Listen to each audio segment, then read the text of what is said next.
রাঙ্গুনিয়া উপজেলার শিলক ইউনিয়নে ৭ই আগস্ট বৃহস্পতিবার সকাল ১১টায় দক্ষিণ রাঙ্গুনিয়ায় শিলক বহুমুখী উচ্চ বিদ্যালয়ে ২০২৫ সালে এসএসসি দাখিল পরীক্ষায় এ প্লাস প্রাপ্ত শিক্ষার্থীদের সংবর্ধনা অনুষ্ঠান স্বেচ্ছাসেবী সামাজিক সংগঠন মানবিক রাঙ্গুনিয়ার উপদেষ্টা ইঞ্জিনিয়ার ওসমান গনির সভাপতিত্বে সাধারণ সম্পাদক সাংবাদিক কামরুল ইসলামের সঞ্চালনায় দিকনির্দেশনামূলক আলোচনা সভা অনুষ্ঠিত হয়।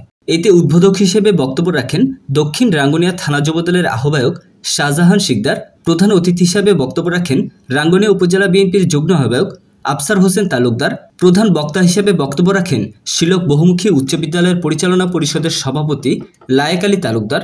বিশেষ অতিথি হিসাবে বক্তব্য রাখেন শিলক বহুমুখী উচ্চ বিদ্যালয়ের প্রধান শিক্ষক জাবেদ হোসেন তালুকদার, শিলক এম শাহ আলম চৌধুরী উচ্চ বিদ্যালয়ের পরিচালনা পরিষদের সভাপতি ফরিদ আহমেদ, বিশিষ্ট সমাজসেবক ও শিক্ষানুরাগী আবুল হোসেন চৌধুরী, চট্টগ্রাম উত্তর জেলা স্বেচ্ছাসেবক দলের সাবেক সহ সাংগঠনিক সম্পাদক বাবর আলম তালুকদার, শরফভাটা ওয়েলফেয়ার ফাউন্ডেশনের সাধারণ সম্পাদক রফিকুল ইসলাম খোকন, মাস্টার ইদ্রিস মিয়া ফাউন্ডেশনের উপদেষ্টা মোহাম্মদ জাহাঙ্গীর হোসেন, রাঙ্গুনিয়া প্রেস ক্লাবের সাধারণ সম্পাদক সাংবাদিক মঞ্জুরুল ইসলাম মঞ্জু, উপজেলা মহিলা দলের সাধারণ সম্পাদক রূপা আক্তার, দক্ষিণ রাঙ্গুনিয়া থানা যুবদলের যুগ্ম আহ্বায়ক শাহাবুদ্দিন চৌধুরী সহ অন্যান্যরা। আলোচনা অনুষ্ঠান শেষে রাঙ্গুনিয়ায় বিভিন্ন স্কুল মাদ্রাসা থেকে এ প্লাস প্রাপ্ত শিক্ষার্থীদের মাঝে সম্মাননা স্মারক তুলে দেন অনুষ্ঠানে আগত অতিথিরা। যদি কোনো স্টুডেন্ট বলে আমি মানবিক ডাক্তার হতে চাই, কিভাবে মানবিক?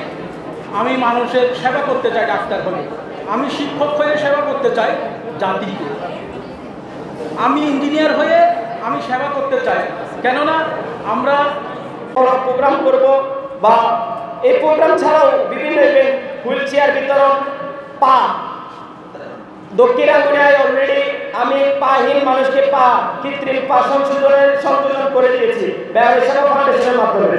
দক্ষিণ রাঙ্গুনিয়ায় না, পুরো রাঙ্গুনিয়ায় যদি কোনো কৃত্রিম পা লাগে, পা নেই, অর্ধেক পা নেই, প্রায় ১ লক্ষ টাকা খরচ, ওই খরচ করে আমি ব্যবসায়ী ফাউন্ডেশনের মাধ্যমে মানবিক রাঙ্গুনিয়ার সহযোগিতায় ওই পা লাগানোর ব্যবস্থা করে দেব। যদি ভবিষ্যতে কারো লাগে আমাকে জানাবেন ইনশাআল্লাহ। সামনে দক্ষিণ রাঙ্গুনিয়া আরেকজন পা পাবে, সেটা আমাদের আজকে বরেণ্য শিল্পপতিদের কথা শুনে কিন্তু আমরা আসলে মাথা নিচু করে চলতে হয়। রাঙ্গুনিয়াতে সেরকম কোনো শিল্পপতির শিল্পোদ্যোক্তা আমাদের কাছে ছিল না।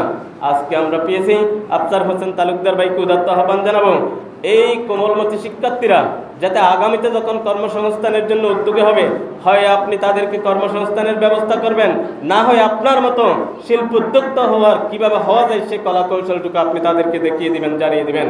প্রিয় ভাইয়েরা, আশা রাখতে চাই আপনারা যত সর্বোচ্চ শিখরে শুধুমাত্র চাকরি খুঁজব, ব্যবসা করব, ডাক্তার হব, ইঞ্জিনিয়ার হবে এটা নয়, সর্বাগ্রে মানসিকভাবে আপনারা লালন পালন করবেন। আমি একজন পরিপূর্ণ মানুষ হব, আমি মানবিক মানুষ হব। এই মানবিক মানুষ হতে হলে শিক্ষায় শিক্ষিত হবে, শিক্ষার গুণে গুণান্বিত হতে হবে, নচেত কোনোদিন। দীর্ঘ বেশ কিছুদিন বাংলাদেশের যেই মানুষের প্রতি মানুষের যেই আন্তরিকতা, নৈতিকতা, মানুষের প্রতি যেই ন্যায় বিচার প্রায় বিলুপ্তির পথে চলে গেছিল। তাই আজকে যে বাংলাদেশের সামনে যে সুন্দর পরিস্থিতি আসবে বা আসার একটা পথ সুগম হয়েছে, এখানে আপনাদের সবাইকে অবদান রাখার সুযোগ রয়েছে। কারণ আমি শিক্ষক হব, আমি ডাক্তার হব, আমি ইঞ্জিনিয়ার হব, আমি যে সেক্টরে থাকি না কেন, প্রথমে আমাকে মানুষ হতে হবে। আমি এখন ট্রেন উঠতে পারি নাই, তুমি যখন ইন্টারমিডিয়েট পাস করবা, এ প্লাস পাবা, তখন তুমি ট্রেনে উঠে যাবো। যখন তুমি বড় কোনো জায়গায় যেতে পারবা, তুমি তোমার লক্ষ্যে যখন পৌঁছতে পারবা, তখন তুমি মনে হবে তোমার ট্রেন ও গন্তব্যে পৌঁছে গেছে। এখনও তোমরা ট্রেনে উঠতেও পারবে। এই জন্য গন্তব্যে পৌঁছার জন্য তোমাদেরকে লড়াই করতে হবে, কাগজে কলমে লড়াই করতে হবে। এবং প্রতিযোগিতা বিশ্বের মধ্যে যদি তোমাদেরকে টিকে রাখতে হয়, পড়ালেখা ছাড়া বিকল্প কোনো পথ নাই।